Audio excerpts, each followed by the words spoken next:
Hello and welcome back, everybody.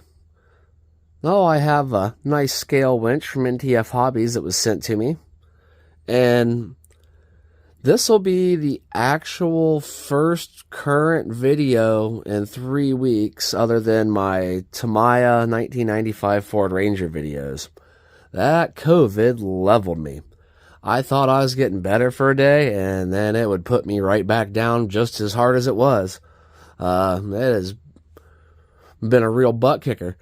But, no, I'm up and moving around again. Hopefully for good this time.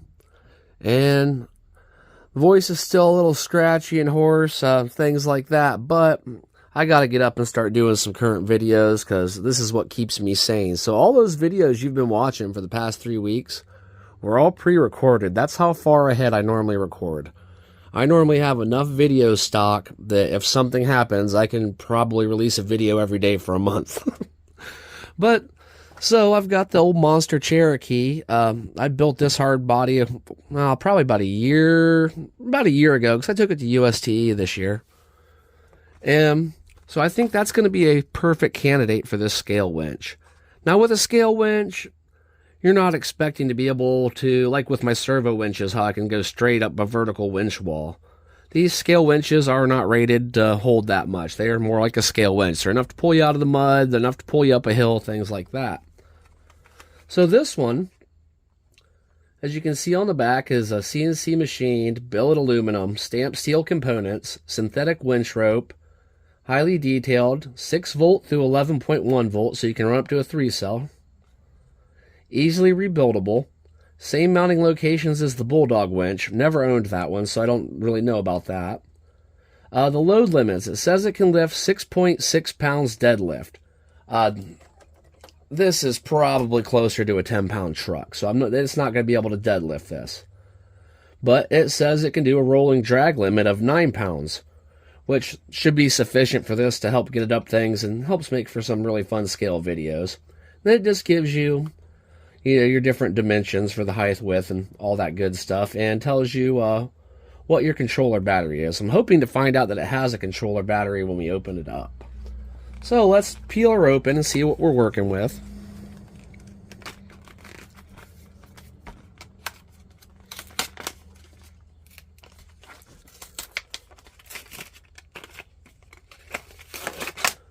There we go.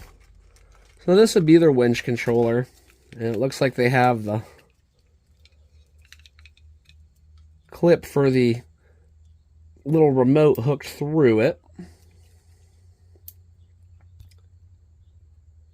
Now, let's get the winch out. Okay, there's our mounting hardware. And this winch, I've got similar winches to this. And they do exactly, I haven't had one yet that hasn't done what it's supposed to do. Just a nice little scale winch. And it does look like it has, instead of steel, it does have a nice composite nylon rope, which I'd prefer. The only reason I would use a steel winch cable is like on like my D90 or something, where I want to look as realistic as possible. It's more for looks and not functionality on that one. And it's got the stickers on it, and it actually says Warren on it, which is pretty good because like some of the other companies I've had, like Injora and stuff, they say rock or something else weird. Nice little hook on it. So with our winch controller, this should plug right into here to run power from the controller to the winch. And ones I've had in the past, this didn't end up using it for anything, but I think it could quite possibly be if you wanted to run it off the receiver. You could probably put a receiver lead on there and plug it into like channel 3, where you got like a 3-position switch or something. And this should splice into the battery. So I don't normally use Tamiya connectors, but I'll get that chopped off there, and I'll probably just solder it directly into the one we already have. But with our remote, yeah, it looks like a little slide button. Yeah, so you just have your A and B. Okay, cool, it's got batteries in it, so it is lighting up. So one of these will be release, and one of them will bring it back. We'll find out more about that when we get it hooked up. So I am going to get the top off of this guy, start getting things mounted up, and then I'll get back with you on how I connected it, and of course we'll get it out and test it.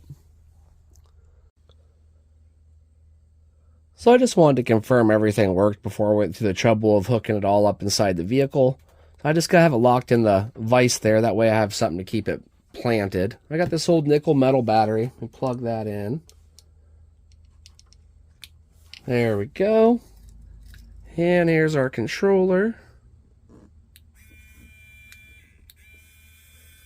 So that is working. We can take it back the other way.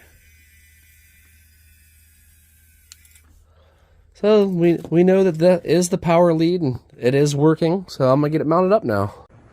I have everything installed. And what I did is I just created a piggyback right here.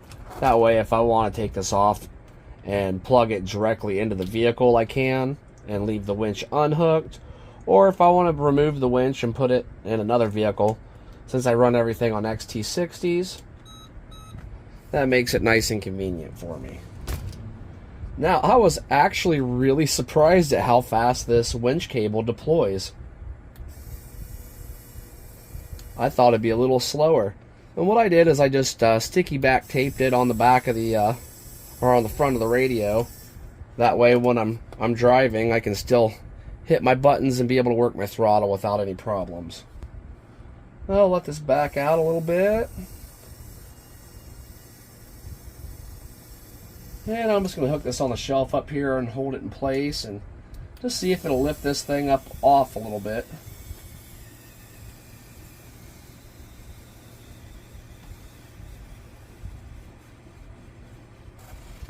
So it's still pulling. I'm actually quite surprised. There's about where it stops at. And that is coming back down on its own. So, as I told you, this vehicle is closer to 10 pounds, and it says it can deadlift 6.6 pounds. So, I am not too surprised that once you let go, it cannot continue to hold on. But everything is still working right and tight. Let me get 6.6 pounds and see if it'll deadlift it. So here we are, and it's time to see if it actually does what it advertises. I've got the winch line deployed, and over here I have a 5-pound weight with a 1-pound weight clamped on it with a C-clamp, and that should be pretty close to the 6.2 or whatever it says it's supposed to be able to do. So I'm going to hook that through there, and let's see if it can deadlift the 6 pounds. So here we are, and this is kind of a make or break. You can see how far that's pulling the front end of that crawler down. And with that weight on it, it fully deployed just with the weight. I didn't reverse it out that far. So let's see if it can pull it back in. We're pulling. So far, I mean, until it goes vertical, I'm not going to call it a successful deadlift. I know that's working, that little motor, but it's doing it. Once it gets up in the yellow and black, I would consider it doing what it advertises.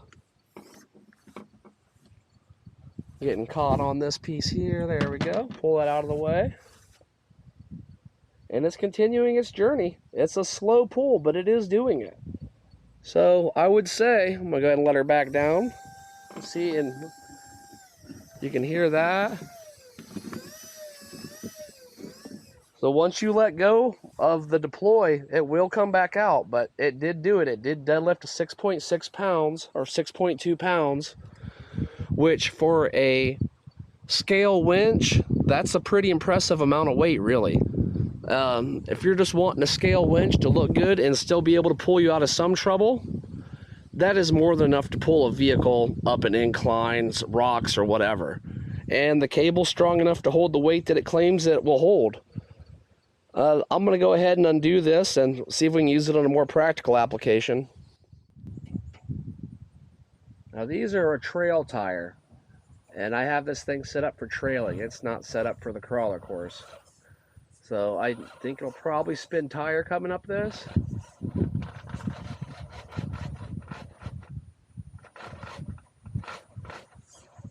Exactly what I thought it would do. And if I hammer that, it's going to slide off the end. So I'm going to go ahead and deploy our winch cable out. There we go. The winch cable is deployed. Well, let's start winching.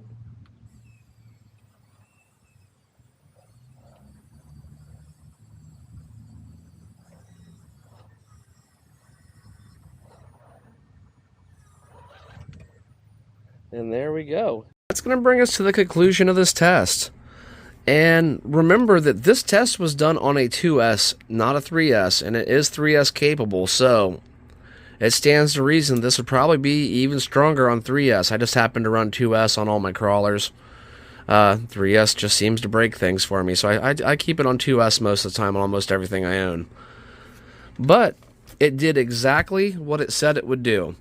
And to me, if you're reviewing a product or trying out a product, that's the guidelines to go by. If it does what it claims it will do on the package, then you've gotten your money's worth. So I'm going to be pretty happy with this. It's going to work out great for my needs. Just scale crawling through the woods and making it up some extra hills I wouldn't be able to make it up before. That's really going to be what it's about for me. Thanks for watching, everybody. I am going to leave a link to this because this is a decent little winch. And I mean, I have several scale winches. There's one. That's probably the first one I ever owned, and it finally died on me. And I mean, this thing's probably 4 years old, and it just died on me last, I don't know, probably 6 months ago. Oh, on my D90, I have another scale winch. They're all basically the same, but I guess the difference between this one and some of the others is this one does come with the remote. So if you do not have any other option for a winch controller on your radio, that remote's really handy to have if you only have a 3-channel, 2-channel radio. Thanks a lot, everybody. I'm gonna leave a link for this. I'd like to thank NTF Hobbies for letting me try it. And I'd like to thank you all for putting up with my nasally voice throughout this video. I know it's probably hard on your ears. But thanks a lot, everybody. Hope to catch you on the next video, and I hope you have an excellent day.